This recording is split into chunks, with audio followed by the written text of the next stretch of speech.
there was a group in England during the 1960s and 70s that discovered a pathway by which subtle forms of movement can greatly increase fat loss. This is the work of Rothwell and Stock. It's very famous in the thermogenesis literature. And I learned about this early on when I was an undergraduate. And I asked, how did they come across this? And here's how the story goes. They were aware that some people overeat and yet don't put on weight. Other people overeat even just a little bit, and they seem to accumulate extra adipose tissue. Now, this is long before all the discussions about microbiome and hormone factors, and is long before many of the hormone factors besides insulin had even been discovered. What they did was they examined people who overate and did not gain weight.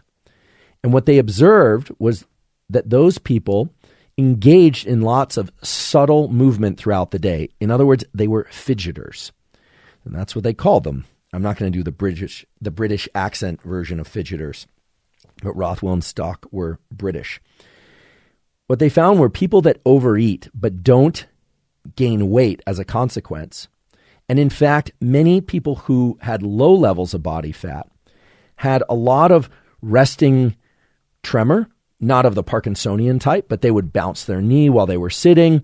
When they would talk, they would engage in very angular movements. They were sort of electric. In fact, now in science, I was chuckling about this as I was diving back into this literature, because the other day I heard a wonderful lecture on a totally different topic from a colleague of mine, and we all adore him. He's over in Europe, and he's this tremendously successful scientist, so we like to poke fun at him.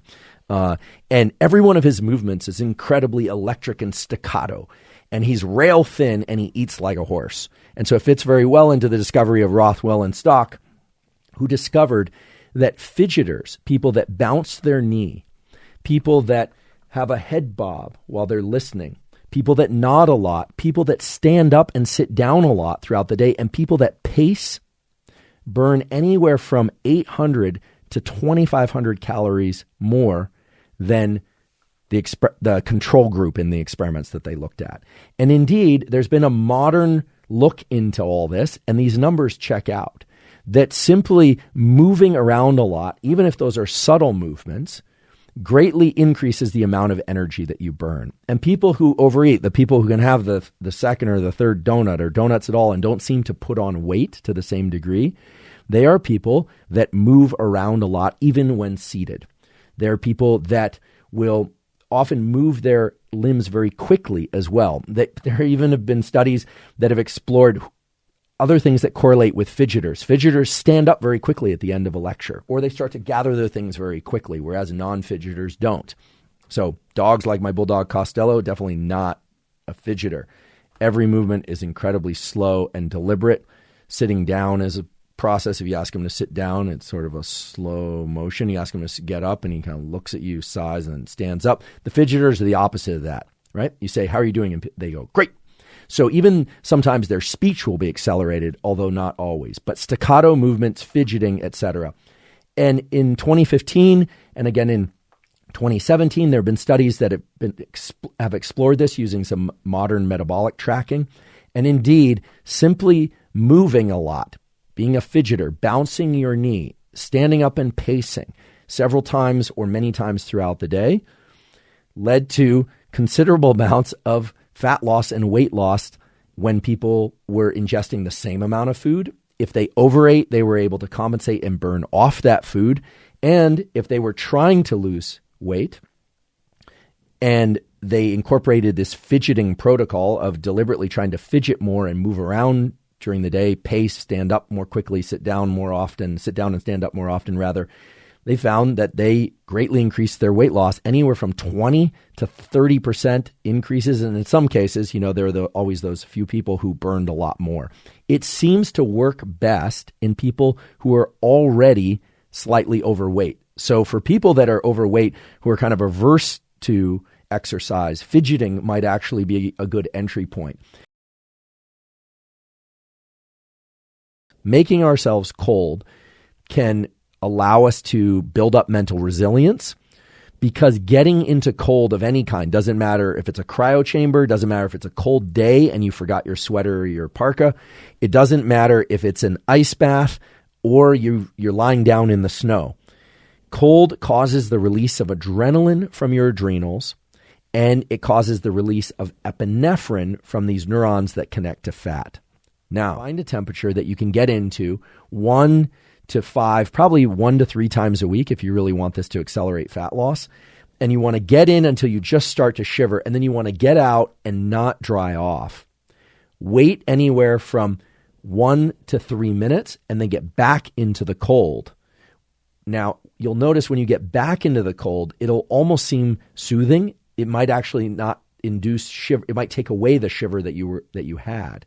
So here's a potential kind of sets reps protocol that you can play with. Find a temperature that induces shiver for you. That's going to vary depending on your cold tolerance and how cold adapted you are. 1 to 3, maybe 5 times a week. Get in until you, or get under the shower or whatever it is, until you start to shiver, genuinely shiver. Then after about a minute or so, get out. Spend 1 to 3 minutes out, but don't dry off. Get back in for anywhere from 1 to 3 minutes, but try and access the shiver point again. And you might do 3 repetitions of that. So it's 3 times in and 3 times out total. Okay? That's a great starting place. And what you don't want to do is build up your tolerance to cold so fast that pretty soon you're able to resist the shiver, because remember, the shiver is the source of the succinate release that will trigger brown fat thermogenesis.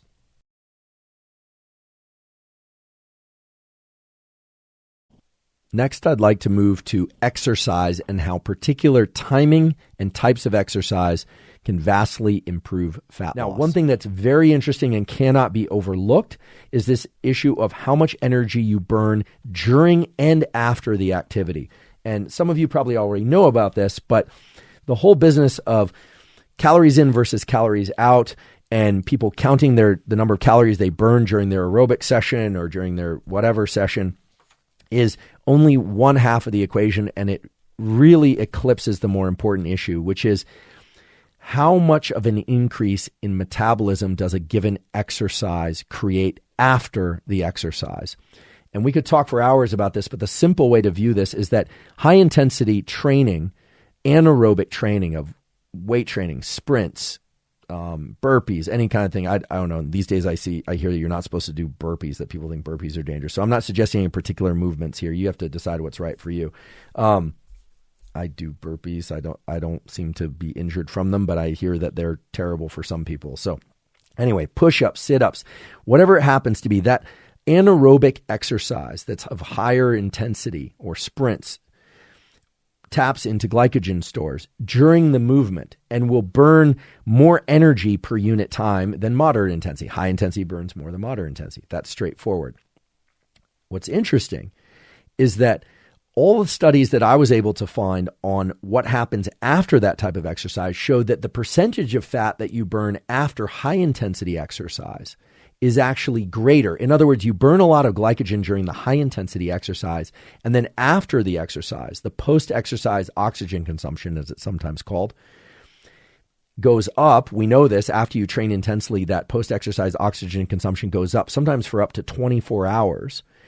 And it is during that period of time that you oxidize more fat, not glycogen. Now, what's interesting is that the reverse is also true. For people that do long bouts of low or moderate intensity exercise, so typically this would be things like running, swimming, biking, etc. So 60, 90 minutes, 2 hours, maybe even people that are training for marathons or half marathons, when they stop training, they burn more glycogen, more carbohydrate, even though they were burning more body fat per unit time during the low intensity exercise. So there's this kind of inversion. High intensity burns more glycogen during the activity, more body fat afterwards. Moderate to low intensity burns more, percentage-wise, more body fat is oxidized than glycogen during the actual exercise. Afterward, it's more glycogen.